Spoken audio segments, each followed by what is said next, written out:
Hi, I'm Andrew Roberts from Property Investor World Club and I'm with Anthony McMullan from Homemaker Properties. Today we're going to be talking about HMO licensing. So there's been a lot of rules changes, Anthony. Certainly has. And things like HMOs no longer have to be over 3 floors, but I've heard if it's 5 people in a property, it needs to be licensed. Now, what happens if I've only got 4 in the property at the moment? There's all sorts of changes that have gone on, which in my opinion are good, because you can never have people that are too healthy and safe with regards to their properties are concerned. So the rule regulations have said from the 1st of October, if you have 5 unrelated people within your property on 5 separate tenancies, or just 5 unrelated people, that is, so not a family, or 2 unrelated families, you need to have a HMO licence and you need to apply that with the local council. Yeah. Coventry, for example, the application is just over £800 for that and it lasts for 5 years, okay, for the HMO licence application. So now as part of the application, people, there's a lot of things you need to do. Now, one thing I will point out before I go on to that is that some people say, oh, well, HMO, what is a HMO? HMO is classed as if it's 3 or more unrelated people in a property. When do you need a licence? Is when you get to the 5 unrelated people. Now people say, well, when should I apply? When should I be applying? And I say, well, how many people have you got on your property? And I say 4. And I say, well, you need to apply now. Because you need to make sure you've got to at least have an application in once you get that 5th person. Yeah. That's the key factor. So the key things you'll need to have making sure within the property itself is it's safe, which is obviously fire safe. So fire safe, obviously you've got your fire test with regards to your smoke alarms, your emergency lighting. In addition to that, PAT testing to make sure your portable appliances have been tested electronically. The emergency lights, I think I've said already, domestic install, so electrically it's safe. Yeah. In addition to that, gas safe, as you know with any letting, you've got to have a gas safe certificate. In addition to that, a fire risk assessment. Now, people say, oh, where do I get them? How do I do them? Yes, you can apply for somebody else to do it for you, but with the fire risk assessment, there is actual templates which you can download, relatively straightforward if I'm honest. Places like RLA, NLA, National Lands Association, all sorts. Energy performance certificate, obviously you've got to have an energy performance certificate to let a property. So if you've got a lot of those certificates in place, fantastic. Electric certs, do remember if they are no changes have been made in the property, they are valid for 5 years. Yeah. So that's great. As far as gas certs, as you know, 1 year EPCs, 10 years, but make sure it's above E. That's another regulation we're having to contend with. A floor plan is another thing you'll have to do. It doesn't have to be, you can use Microsoft Paint. I know people that have done that. It's absolutely fine. It doesn't have to be in ratio. As long as you've got the room sizes you need to be in, the length and the width of the room itself. But one point I will emphasise is do remember that the room size itself does not include the width and the depth of the ensuite if you've got ensuite. It's the actual floor space, not including the ensuite. And in addition to that, if it's in a loft, it's above 1.5 metres. Okay? I was going to say, with loft areas, you've obviously got all these usable hurdles, space, which is above 1.5 metres.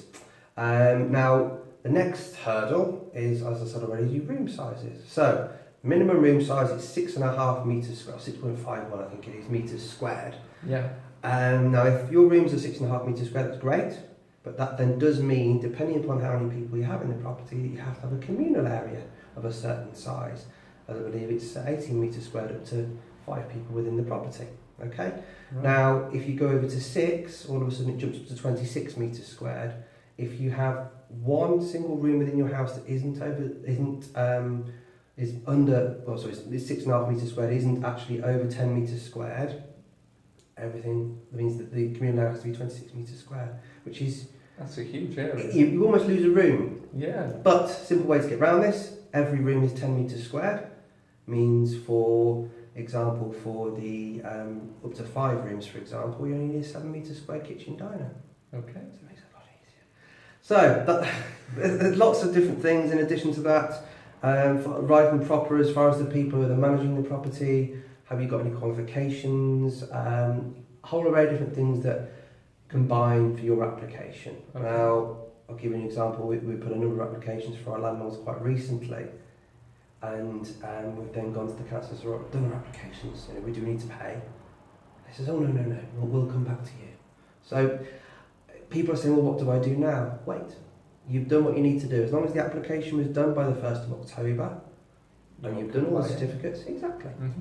So, effectively, get the application in, sit on your hands, and it's only after they've inspected that they'll issue the licence. So you could get up to 12 months worth Heaven of... knows, it's Coventry City Council that could well be that they have 1 million people and they'll all of a sudden jump on us in 2 weeks. Or it could well be in 12 months' time. We don't know. It's how long's a piece of string. But in the end, all you've got to do is cover your back. And the fact of as long as you put that application in with whichever council it is, you've done all you can. Make sure you're keeping a copy of the proof of what you've done. So going back to one of the things you said earlier, you said if there's 5 or more unrelated people in a property. Now, Coventry, like a number of towns, is a student town. Yes. And often with students, you only issue a single AST. Now, still need a licence. You'd still need a licence. Because they're related. That's a key grey area. So it's not the ASTs, it's the number of people, which is a really important feature there. Not ASTs, it's people in a house. Unrelated people, because it was a grey area, because I know a lot of landlords did that, for example, the council tax benefits of it as well. If it's a multi-let and you've got multiple people in there, the landlord is liable for the council tax. If it's on a single tenancy, it used to be. Yeah. Fair enough, the tenants can be liable for the council tax, but not so.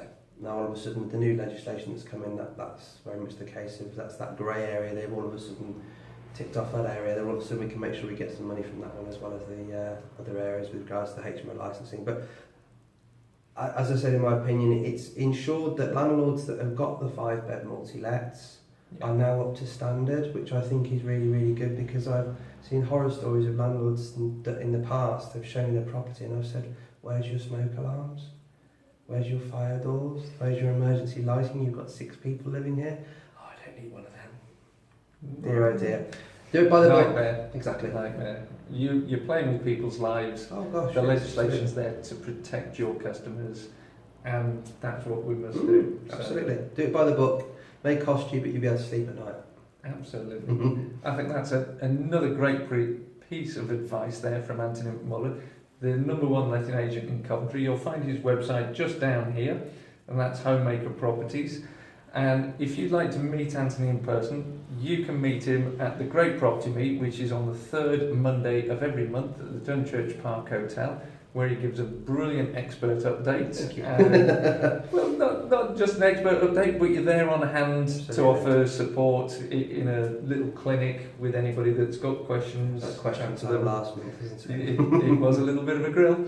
But no, you can meet Anthony 3rd Monday of the month, and that's at greatpropertymeet.co.uk.